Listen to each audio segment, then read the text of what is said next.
guys, welcome back to my channel. In today's video, I'm so excited to show you how I animate my drawings in Procreate. So I'm just opening up my drawing here and I got my cherry turnover. If you checked out last week's video where we drew this picture, this girl is kind of like based off of cherry turnovers.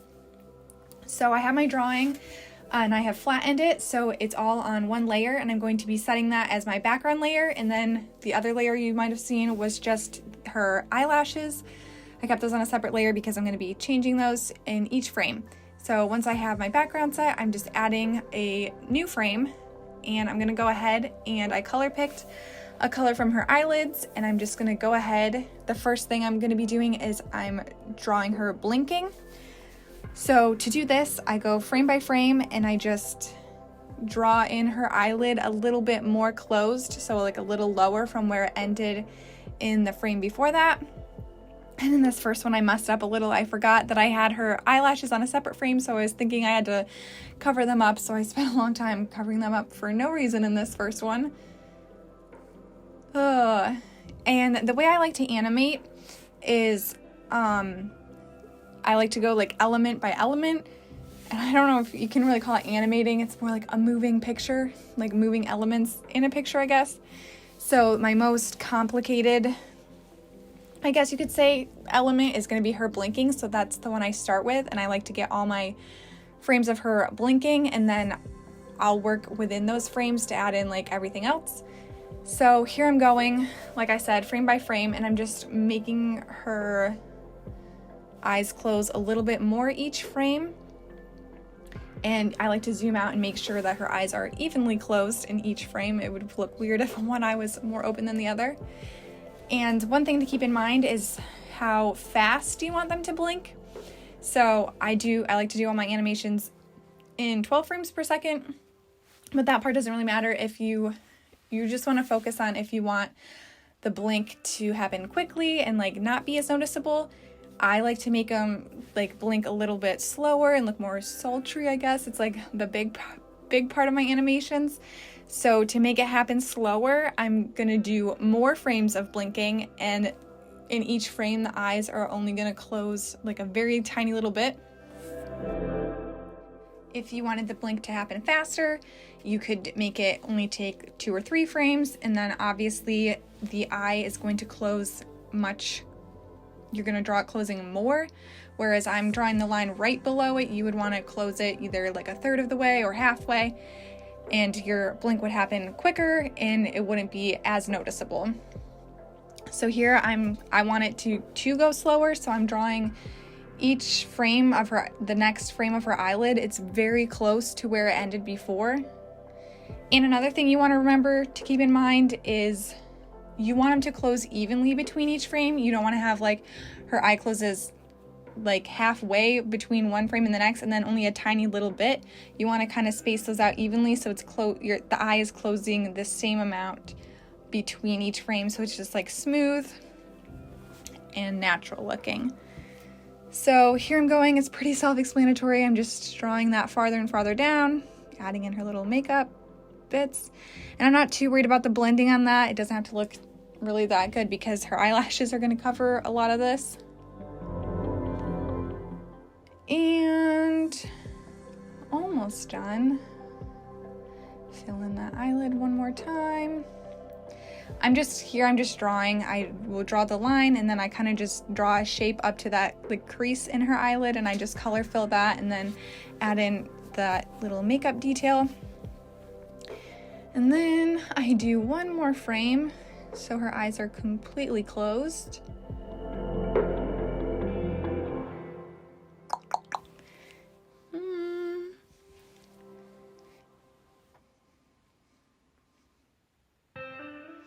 And her eyes are like a pretty small part compared to the whole drawing, but if you were in closer, you could add obviously a lot more detail and like makeup, and I could add more depth in like her eyelid crease there. But this is fine since it's so zoomed out, you don't really notice it anyways. And then here I am going ahead, and so we've drawn her eyes closing all the way, so now I'm just going to duplicate and move these frames so it's backwards. So once they close, then they're going to play backwards and open back up. And I'm just doing this, and then I'm gonna play my animation just to make sure that it's happening smoothly and everything looks good. Takes me a while. Just duplicate these frames.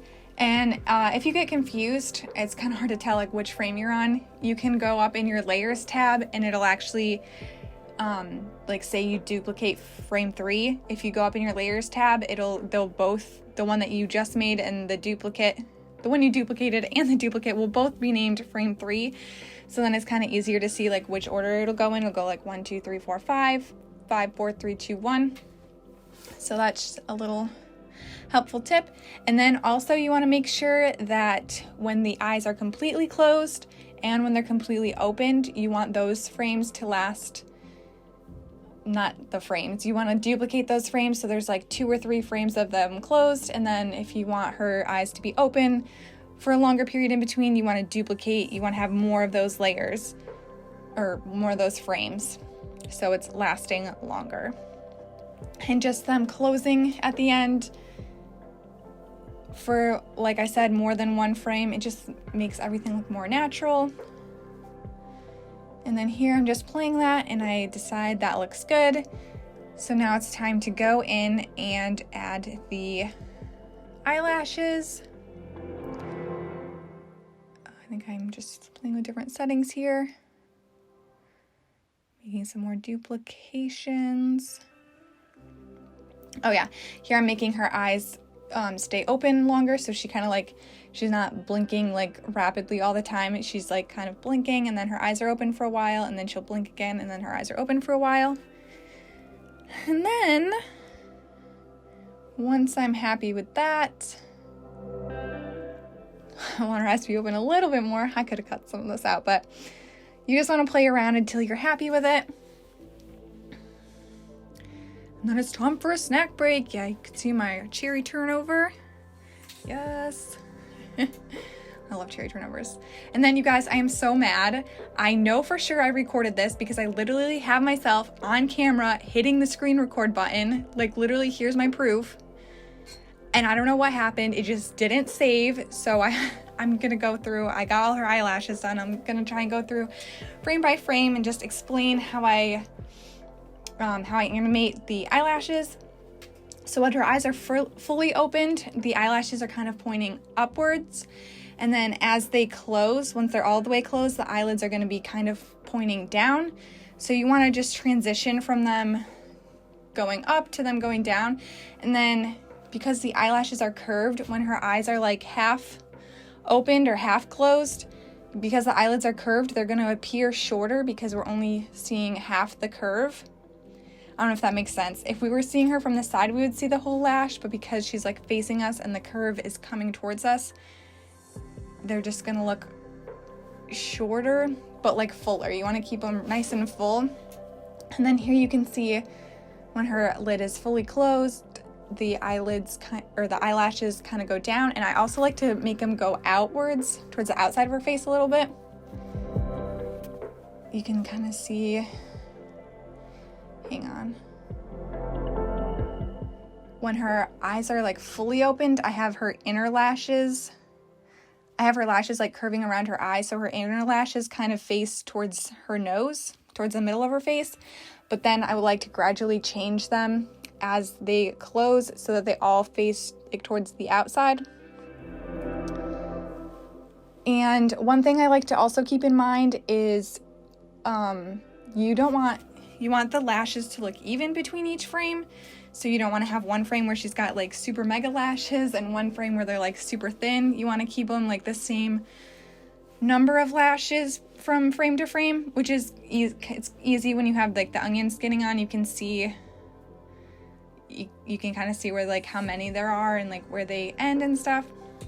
And then here I noticed when I played it back through, I noticed when her eyes were closed, I kind of drew the lashes out past the outer corner, so it looked weird. So I'm just going ahead and erasing those outer lashes. And that's another reason it's good to just go through and play your animation back just to make sure everything's looking good.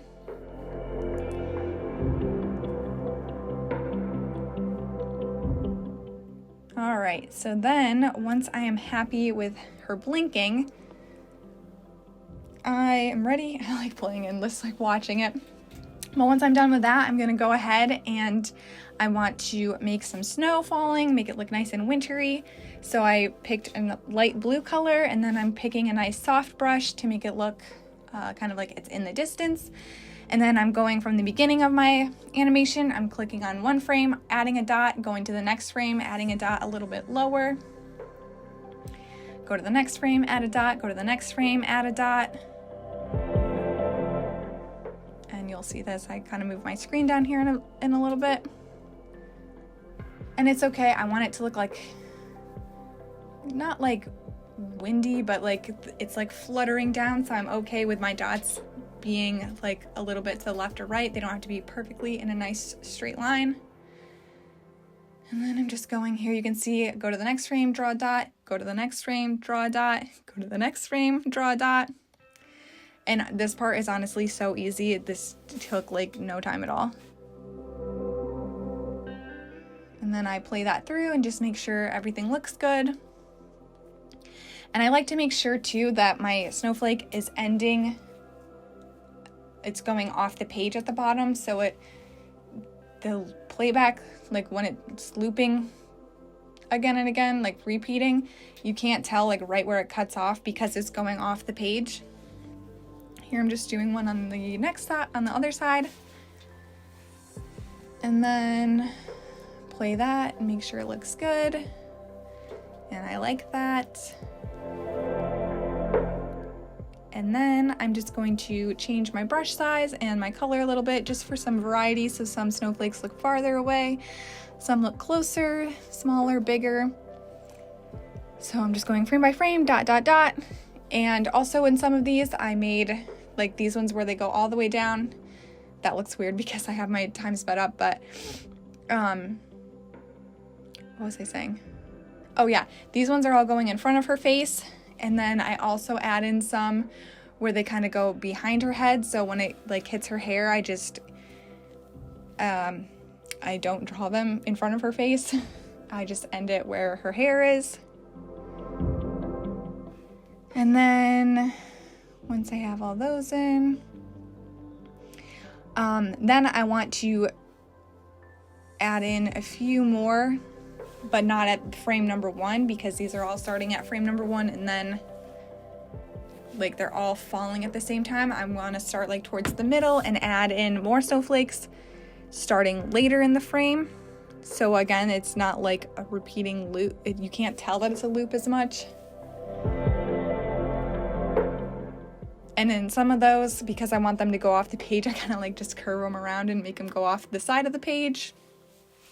And depending how far apart you're spacing your dots again is how fast the snowflake is falling. And then here I wanted her hair to look like it's kind of blowing in the wind sort of type of thing. So I'm just drawing a bunch of these. I had to practice, I redid this a couple times. I was not happy. You'll see I play this one and it looks like her hair is like going crazy, and I don't like how much it moved. So I went ahead and undid all those. I don't know, it doesn't really look like it's blowing in the wind. It looks like it's like alive and moving weirdly. So I undid those and I'm drawing them a lot closer together. And I feel like that looks just so much more natural because just like a little slight breeze could be moving the hair. And then in this as well, I'm making sure once the hair comes out, I want it to draw it coming back in so that it's not going out as you repeat. You want to bring it back to that starting point. And this is the finished animation. I love how it turned out. Thank you guys so much for watching, and I'll see you in next week's video. Bye!